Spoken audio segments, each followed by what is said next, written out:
Warning, if you don't like long video, you might want to skip this one. But if you're down with me, welcome to another economic Bible study. Today I'm going to be talking particularly from Genesis 27. We know the story. It's about Esau and Jacob and how Jacob tricked Esau to get the blessing, and how you as an entrepreneur can get paid for the value you deliver even in trying times such as this. Are you ready? Let's get into it. So I'm going to be talking about what I call, business lessons from Esau and Jacob. And the first one is you must have a product. I've said this before. It's God's responsibility to bless you.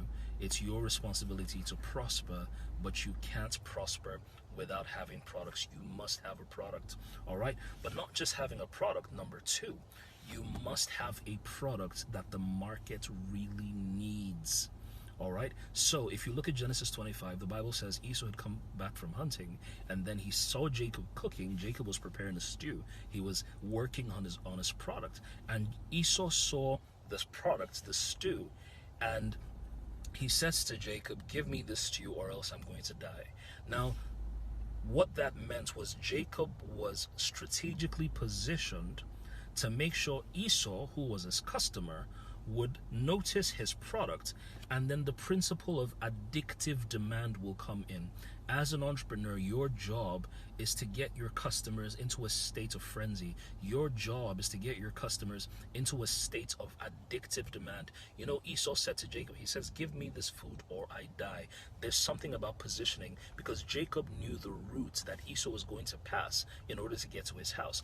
You as an entrepreneur must know the route, the markets, the place that your customers congregate. It may be on social media, it may be on WhatsApp. Your job is to position yourself with the product they really want, that entices them so much that they're like, "I want this." All right? Are you with me so far?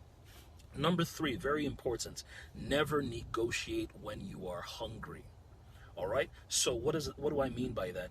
Esau was hungry and he couldn't negotiate his terms. So Jacob says to him, "If you give me your birthright, I will give you the food." And Esau says, "What is this birthright? What use is a birthright to me if I'm dead? Take the friggin' birthright. Just give me this food."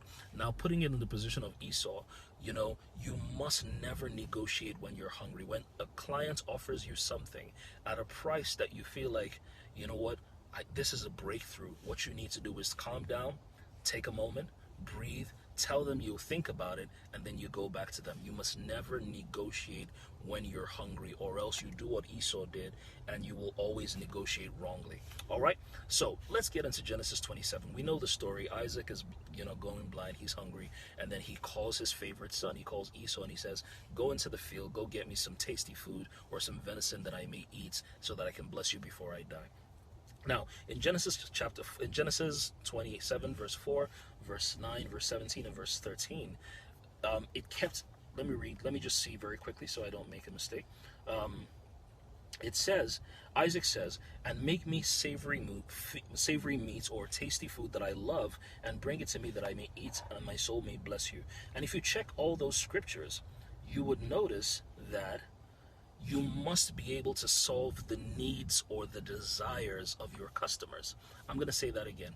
You must solve the needs or the desires of your customers. So the customer, Isaac, had said to his client, or the entrepreneur, Esau, "Solve my need. I want delicious, tasty food." So as an entrepreneur, your job is to solve the needs, or in some cases, the desires of your customer. Right? So as an entrepreneur, you need to do polls, right? And find out from your clients. Go on your Instagram, go on your stories, and do a poll and find out what their biggest issues are right now during this lockdown, and let them tell you. You may be selling hair. Somebody will say, "Well, my biggest problem is I have all this hair and I don't know how to wash it." That could be a new revenue stream for you. You must listen to your customers. Number 5, very important. Give your customer what they want. Give them what they want. Right? What do I mean by that? All Isaac wanted was tasty food. And unfortunately for Esau, Isaac didn't care where the food came from. Right? All he wanted was tasty food. Give me savory meats that I love, that my heart will bless you before I die. I'm moving on. This may be a 2-part series. All right? Number 6, and this is very important. You need good relationship management skills so that you can become the favorite service provider of your customer. I'm going to say that again, right? You need good relationship management skills so that you can become your customer's favorite service provider. Now, what do I mean by that? When Isaac wanted to bless his son, he called his favorite son. If you read in Genesis 25, I can't remember verse, it says, and Isaac loved Esau because he was a man of the field. He would go out and he would get him game and food. But Rebekah loved Jacob because he was a quiet man and he dwelt in tents and blah, blah, blah. So my point is, your customers will do business with their favorite service provider. Your job as an entrepreneur is to become the favorite service provider. So if you're into hair, you must become your customer's favorite hair stylist or hair whatever. If you're into cakes, you must become the customer's favorite. Because when the contracts come, when the opportunities come, when the deals come, your customers will call for their favorite. If you win their heart, they will give you their money. The Bible says that where your treasure is, there your heart will be. If you turn it around, it says where your heart is, or where your treasure, where your heart is, there your treasure will be. So my point is, in this season, offer value. You may not immediately be able to make a sale, but you can offer immediate value. You can win their heart. So if you win the hearts of the customer, they will inevitably give you their money as a reward. It's called the law of reciprocity. When you've been giving, they're going to feel like, man, I owe you.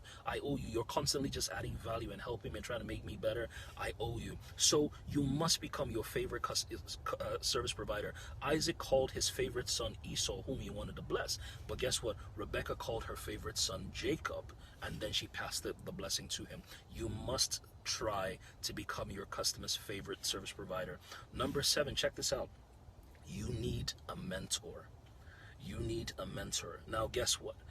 Jacob could benefit from the wealth of Rebekah's experience. Now, Isaac had been married to Rebekah for Lord knows how long.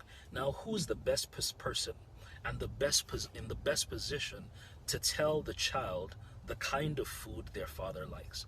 It's the mother. It's the wife. It's the person that's lived with him the longest. So she could have told Jacob, listen, your father likes pepper like this. He likes tomatoes this way. He wants it medium rare. He likes a steak, well done. Whatever. My point is, Rebekah shortened Jacob's curve, right? Because guess what? Sometimes there are opportunities that will come your way that you are ill-equipped for. There are opportunities and breakthroughs that will come your way that you are not prepared for because you don't have the capacity.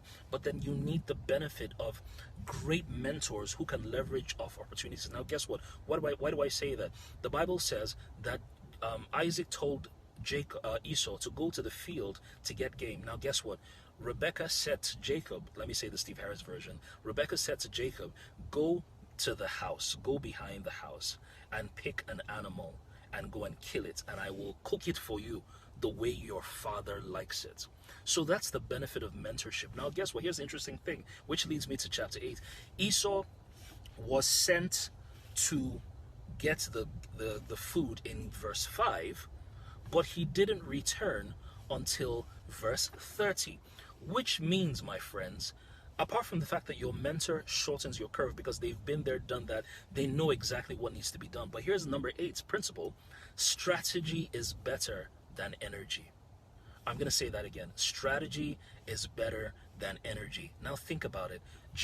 Esau would have gone to the field. He was a hunter. The Bible said he was a skilled hunter.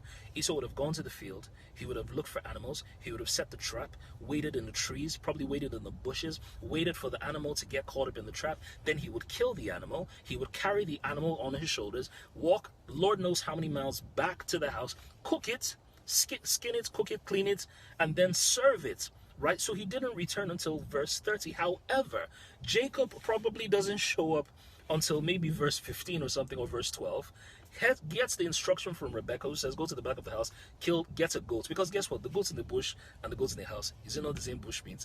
Or is bush meat because it's in the bush? I don't know if you know what I'm saying. But the point was, what Isaac wanted was delicious food. And Rebekah, based on her experience, being an able mentor and someone who understands the relationship with Isaac, was able to say to her son, go to the back of the house, kill an animal, bring it to me, I will cook it and I will clean it, and do all whatnot. So strategy, guys, is better than energy. This is not the time to be burning your energy running from pillar to post. This is the time to be asking yourself some fundamental questions. What is the new revenue stream that I can do? So for example, this is an amazing time for you to start thinking about monetizing your message, your expertise, your knowledge. There are things that you've done as an entrepreneur. So right now, you may not be able to sell directly to the customer. You can't sell hair to customers because people may not be buying hair. But now you can sell how to sell them on a program on how they can take care of their hair, and they would buy. That's a new revenue stream altogether. Strategy is better than energy. You need to be asking yourself the right kind of questions. How can I serve my customers better in this particular time? How can I, maybe you're in the business of you're in the laundry business, and generally you serve different individuals. Now you can start serving people who are at home. You know what I'm saying? So my point is, strategy is better than energy. And number 9, and I said this is probably going to be a 2-part series, so watch out for the next one. Number 9, and I'm going to end on this point: execute quickly. There was something that Rebecca said to her son. She said, so she says to him, in verse 9, in verse 9, she says in verse 9, "Go now," this is King James, I think, "go now to the flock and fetch me from thence two good kids of the goats, and I will make them savory meat for your father, such as he loves." So what is verse 9? Execute quickly. Just do it. Don't get caught up in analysis paralysis. It doesn't have to be perfect, my friend. It just has to be done. This is the time for you to get it done. Don't spin your wheels majoring on the minors. Let's say you're supposed to have a website done. You're spending time making sure the fonts are great, the colors are nice, this one is great, but all you really need is to put the course out there so that people can buy it. That's what you need to do right now. You need to execute quickly. This is not the time to be caught up in analysis paralysis. This is not the time to say, oh, I just want it to be perfect. No. See, even the Bible has revised versions. Right? So they did the first one, and then they did another one, and they did the other one. There's always a small size of your big idea. Don't get caught up in analysis paralysis. This is the time to execute. Just do it. Will you please fail? Fail so that you can now say, okay, yes, I failed. Okay, now I know I'm no longer afraid of failing. I need to get stuff done. You need to get stuff done, and you need to get stuff done now. You don't have time to waste. You don't have time to procrastinate and say you'll do it later. You're sitting at home. You've got all the time in the world. What you probably don't have is discipline. And now is the time to discipline yourself so that you can get the value that you need. The next time I come on this economic Bible study, I will give you the concluding parts of this story and how you can negotiate your value to constantly get paid. I hope this has been beneficial for you.